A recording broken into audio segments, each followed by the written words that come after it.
Hey, Algebra 1. Ready to continue through exponents? I am. I hope you are too. We're going to be talking about Chapter 7, Section 4, but we're just doing the first half of the lesson today, or in this recording. So you need to have your books ready, open to page 433, notes, or the note handout that I sent out. And remember, please at least read that note handout because there's important information in there. Even if you're not printing it out, I still need you to open it and read it. Now, you'll notice I'm wearing the same shirt. It's not because we've given up hygiene over here in the Ag at Home during quarantine, but because we're recording these on the same day. You guys were smart enough to figure that out though. Okay, so we're gonna dive right in.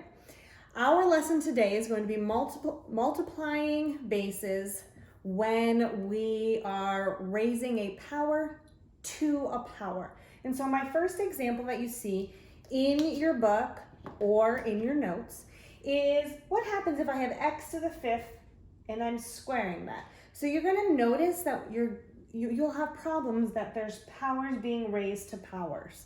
You're going to have to get comfortable with differentiating that in the writing. So x to the fifth squared, well, if I were to think through this, I know that anytime I square anything, it means I'm multiplying it by itself twice. So if I write this problem out as x to the fifth times x to the fifth, I know from my previous lesson that that really means I'm going to add those exponents. And so my answer here is x to the 10th. But this just sets up our thinking to come to today's property of what is really happening there is when I raise a power to a power, it's the same as multiplying the exponents. So 5 times 2 gives me 10.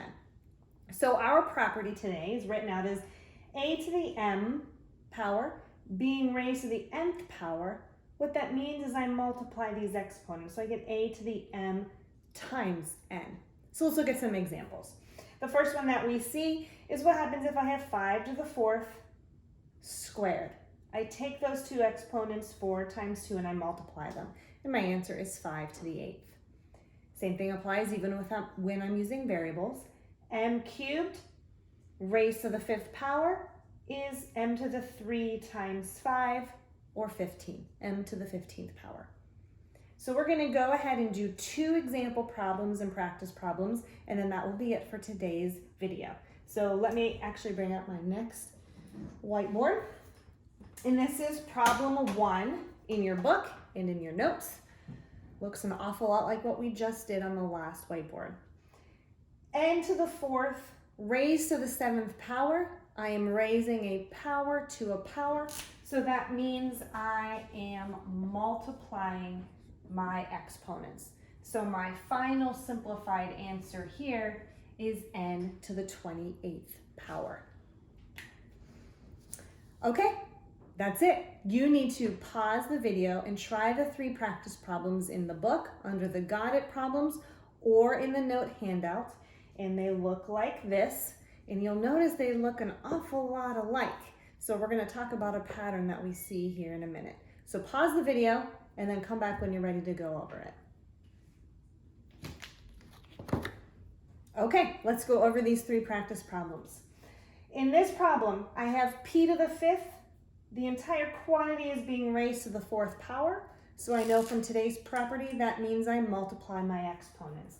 And I'm going to get p to the 20th. Pretty simple. Next one. This one, you'll see we switch the exponents and wonder what's going to happen.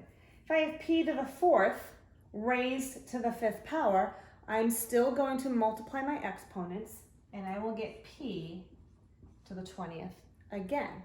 So you'll notice it doesn't matter the order of the exponents. When you're multiplying them, you get the same answer. Why is that? Think about that for a second or two. And the reason that is because multiplication is commutative. It doesn't matter the order. So this problem is actually the same answer as this problem. But look at number 3. What do we do differently? There's a negative. It doesn't change my process at all. It will change my answer though. P to the negative 5th raised to the 4th power. That means I'm going to have p to the negative 20th here. Just multiplying negative 5 times 4. However, remember, it is not finished until I have no more negative exponents. So we need to deal with that. Remember a few lessons ago, that means I make this 1 over p to the 20th. So that is my final simplified answer for that problem. Okay, I'm going to clear my board and we're going to move on to problem 2, which just adds in a few extra components, things to consider. So bear with me here while I clear my board. Let's get that one out of the way. And this is problem 2 in your book. And at the same time, I will go ahead and write our practice problems on this board at the same time.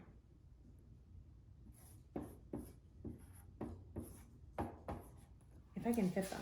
Let's see. How many do I have? Sure.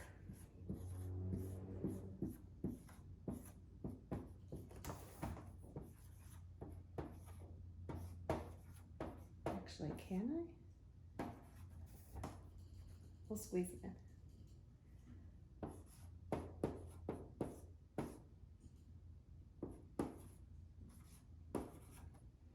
Okay, so up here at the top, this one right here, you'll see is our example problem for problem number 2.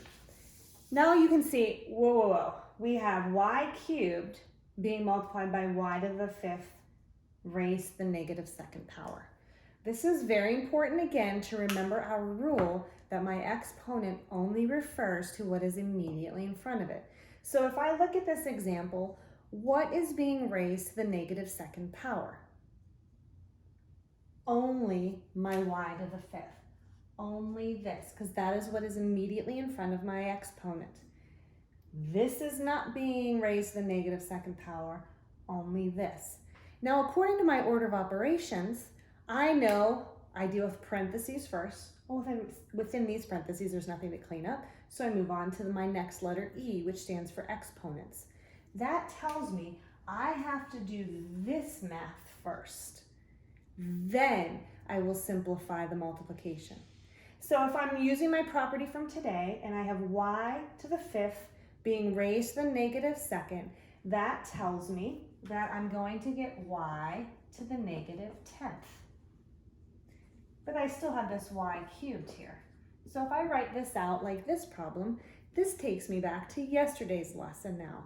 Whenever I'm multiplying two bases that are the same, I add the exponent. So my final answer here is y to the negative 7th. But that's really not my final answer. You should be getting used to saying that's not finished yet because it has a negative exponent. So my real final answer would take that, move it to the denominator, making it positive. This is the correct simplified form of that. Okay, pause the video and try the 3 practice problems there written under problem 2 or the Got It problems in your book, and then restart it when you're ready to talk about the answers. Okay, if you're tuned back in, it means you accomplished these 3 practice problems, and I'm already seeing that I did not leave enough space here. So I'm going to erase this last one and we'll put it on there when we're done with those first 2. So this problem looks very similar to this one. So if you were stumped on this one, you should have looked back at problem 2 and followed it step by step. My order of operations tell me I have to deal with that exponent first. If I'm raising a power to a power, I multiply the power. So I get x to the negative 24th there. I still have this guy out front, so let me write that. Because now I'm going to go back to yesterday's lesson and remember that when I multiply similar bases, I add the exponents. So I get 2 plus negative 24, it gives me x to the negative 22nd. I'm not done yet. It's not simplified until all of my negative exponents are cleaned up. So my final answer for this practice number 1 is 1 over x to the 22nd power. The second one, again, very similar to the first one and our example problem. You know that order of operations means I need to clean this up. I'm raising a power to a power, and I do that by multiplying. This is what I had over here. Now we just have multiplying bases, and that tells me I'm going to add my exponents. So negative 2 plus 21 gives me w to the 19th power. And that one is finished because I don't have a negative exponent that I need to clean up. That is my final simplified answer. Okay, let me clear my board and write the third one on there, and then that will be it for today.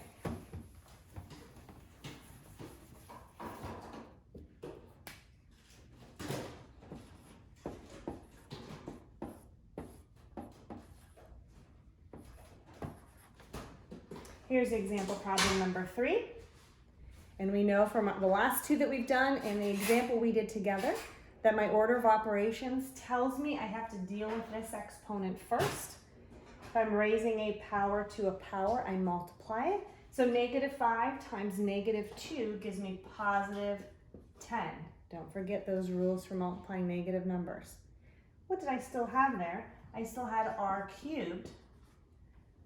So now I'm back to yesterday's lesson. To multiply bases, I add the exponents. So my final answer here for the last one is r to the 13th power.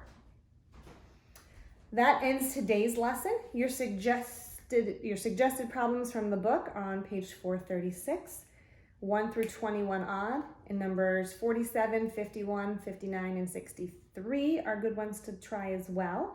Once you are feeling comfortable and you've done a broad range of those, you can head to Khan Academy where you'll see my assigned practice problems. They are called Powers of Powers. Don't forget, we have a quiz on Thursday covering everything up until this very minute in chapter 7. And again, make sure you're doing the harder problems from our book. Khan Academy is a very basic tool, so you will have harder problems on my quiz on Thursday. And if you have worked ahead, remember we have a Zoom class meeting on Tuesday at 10:42. So I'll see you there.